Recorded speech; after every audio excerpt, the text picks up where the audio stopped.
ये है prime news, क्योंकि सच जरूरी है। बात अगर सोने चांदी की हो तो यूपी में कानपुर कारोबार को ऊंचाइयों पर पहुंचाया है डॉक्टर रवि कपूर ने। जेम एंड ज्वेलरी काउंसिल के नॉर्थ जोन के चेयरमैन डॉक्टर रवि कपूर हमारे साथ हैं। सर, बहुत बहुत स्वागत है आपका प्राइम न्यूज पर। Thank you very much Vivek ji, and thanks for coming all the way to Kanpur इस इंटरव्यू के लिए। और बहुत अच्छा लग रहा है आपके संग यहाँ बैठ करके। मैं रवि कपूर और chairman north zone of gem and jewellery council, जो भी आपको इस विषय में जानकारी चाहिए। मैं सर जानना चाहता हूं कि कानपुर पूरे उत्तर प्रदेश में नंबर 1 कहा जाता है। यहाँ से बड़ा कारोबार होता है, जाहिर सी बात है बहुत सारी समस्याएं भी होंगी ज्वेलरी एसोसिएशन की, सराफा कारोबारियों की। हम कई बार देखते भी हैं सराफा कारोबारियों के साथ वारदातें होती हैं, लॉ एंड ऑर्डर का इशू रहता है। तो ऐसे में आपके सामने चैलेंजेस क्या क्या हैं सबसे ज़्यादा?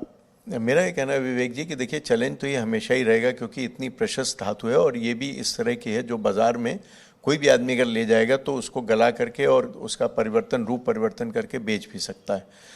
लेकिन इधर इस गवर्नमेंट ने लॉ एंड ऑर्डर के ऊपर इतना अच्छा काम किया है कि इस तरह की वारदातें कम हो गई हैं। और जो भी वारदात कहीं पे होती है तो या तो अपराधियों को पकड़ा जाता है, उनको उसके काम की सज़ा मिलती है। कई केसेस में हम लोगों ने देखा है, जैसे रायबरेली में भी एक घटना हुई थी, उसमें कुछ लोग पकड़ भी गए, बाकी एनकाउंटर हो गया। तो इस तरह से जो अपराधी हैं उनमें भय भी है इस चीज़ का।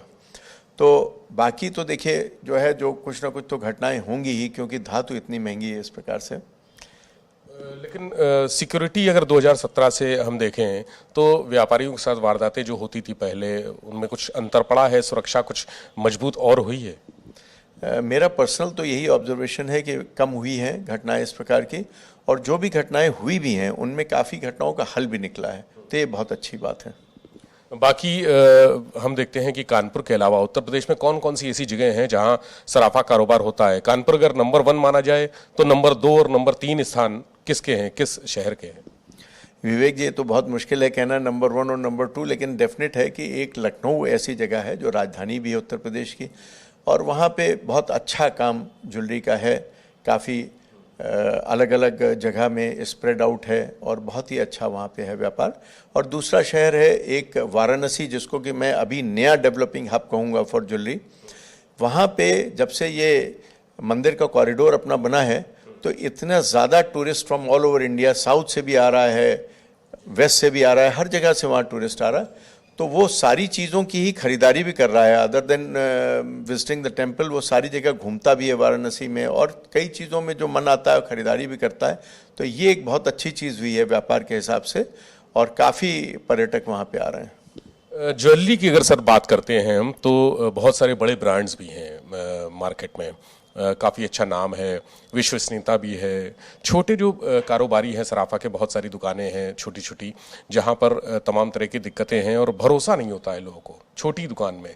तो अब क्या इस भरोसे के लिए कोई नया सिस्टम आया है? सरकार ने कुछ ऐसा किया है कि छोटे दुकानदार पर भी भरोसा किया जा सके? देखिए, जो अब इस समय गहक के लिए जो सबसे बड़ी गारंटी है दैट इज़ हॉलमार्क।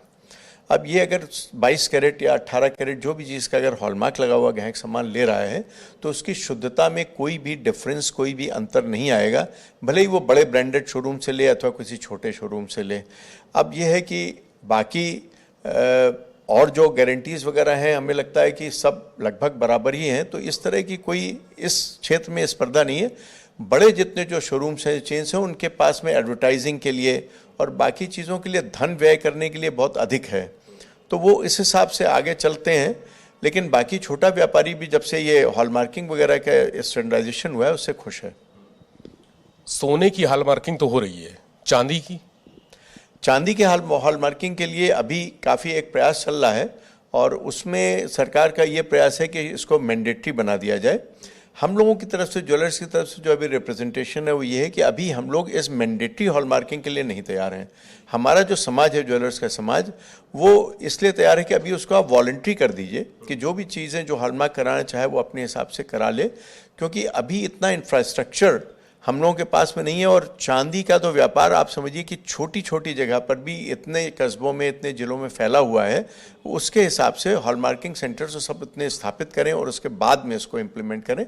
बाकी और कोई नहीं है इसमें इशू। तो ये सर कैसे होगा, क्योंकि चांदी हर आदमी के खरीद के बस में होता है कि चांदी का कोई छोटा जेवर ले लें, पायल ले लें, बिछिया ले लें, इस तरह की छोटी छोटी, मतलब 200-400-500 रुपए में भी मिल जाती है वो। तो गांव गांव कस्बे कस्बे में दुकान है, तो ये कैसे संभव हो पाएगा कि वहां तक हॉल मार्किंग पहुंचे चांदी की? देखिए, अभी पूरे अगर इंडिया की भी हम लोग संख्या गिनेंगे तो 780 के करीब के हॉलमार्किंग सेंटर्स हैं ऑल ओवर इंडिया। ये अभी फ़िलहाल तो मुझे सफिशिएंट नहीं दिखते हैं। सरकार की तरफ से एक बहुत बड़ा इनिशिएटिव होना चाहिए जो सिर्फ सिल्वर के हॉलमार्किंग की तरफ में लोगों को सजग भी करे।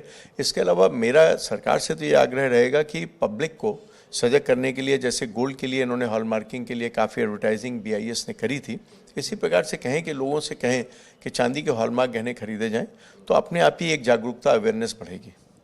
एक बड़ी समस्या सर आती है, रोज हम लोग एक पत्रकार होने के नाते खबर भी बनाते हैं कि एयरपोर्ट पर सोना पकड़ा गया, तस्करी करके आ रहा था।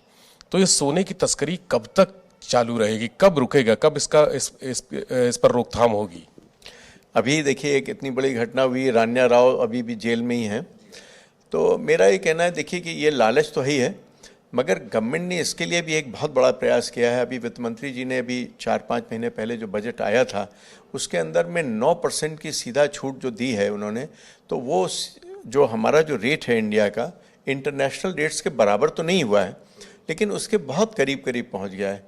फिर भी जिन लोगों को लालच है था तो वो अपना ला सकते हैं वहाँ से, और वो पकड़े भी जाते हैं, और रिस्क भी है, गलत है। और मुझे लगता है कि सरकार इस विषय में बहुत जागरूक भी है, उसको पकड़ भी रही है जो भी चीज़ें हैं।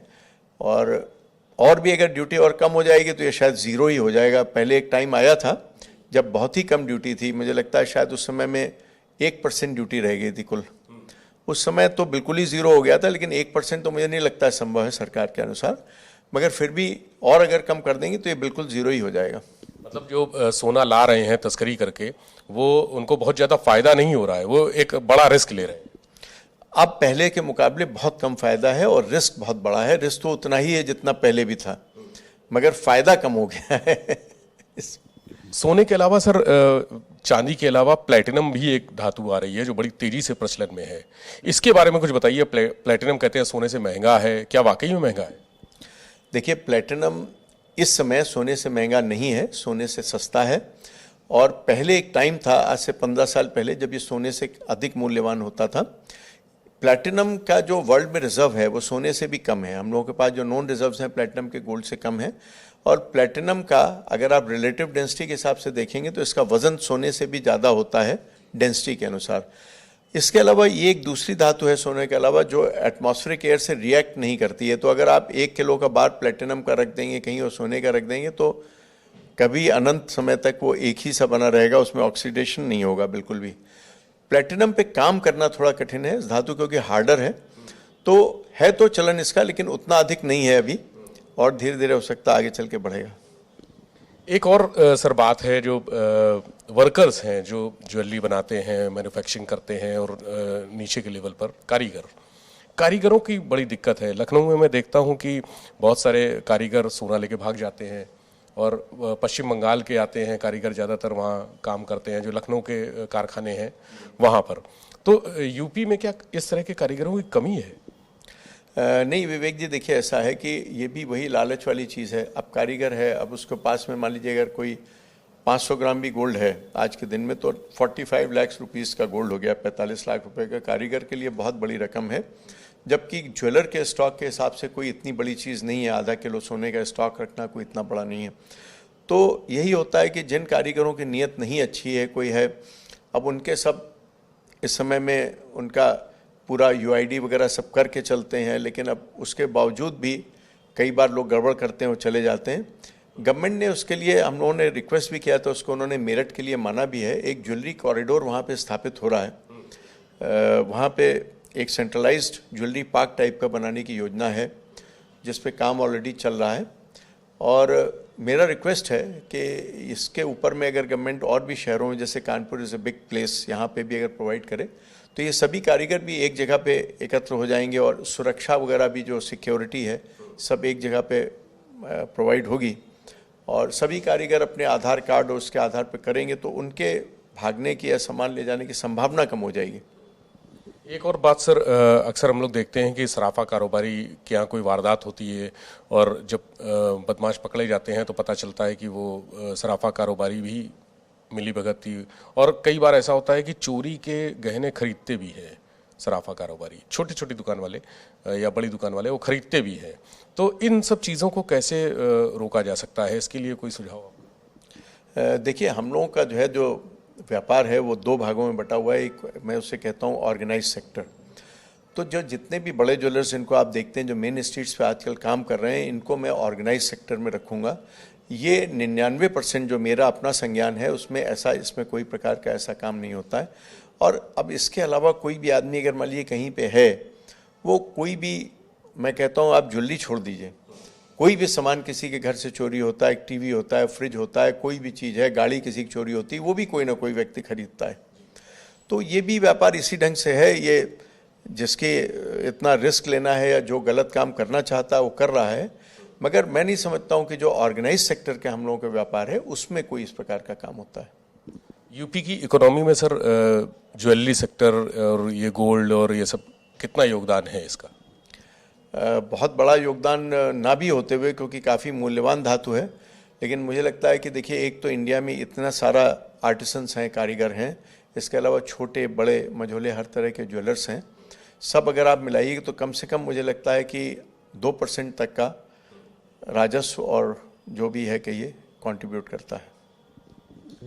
बहुत शुक्रिया। हमारे साथ थे डॉक्टर रवि कपूर, और सोने के कारोबार में जो भी दिक्कतें आती है, जो भी परेशानियां हैं, उनको लेकर चर्चा की। हाँ, डॉक्टर रवि कपूर ने एक बात ज़रूर कही, 2017 के बाद से, जब से योगी सरकार आई है, तब से जो वारदातें होती थी सुनारों के साथ में, ज्वेलर्स के साथ में, उन वारदातों में कमी आई है। लॉ एंड ऑर्डर बेहतरीन हुआ है, सुधरा है। ऐसे में सोने का कारोबार और अधिक बेहतर होने की गुंजाइश है।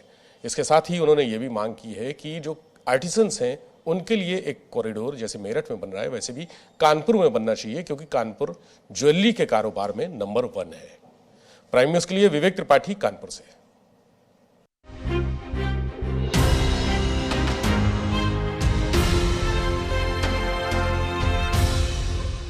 ये है प्राइम न्यूज़।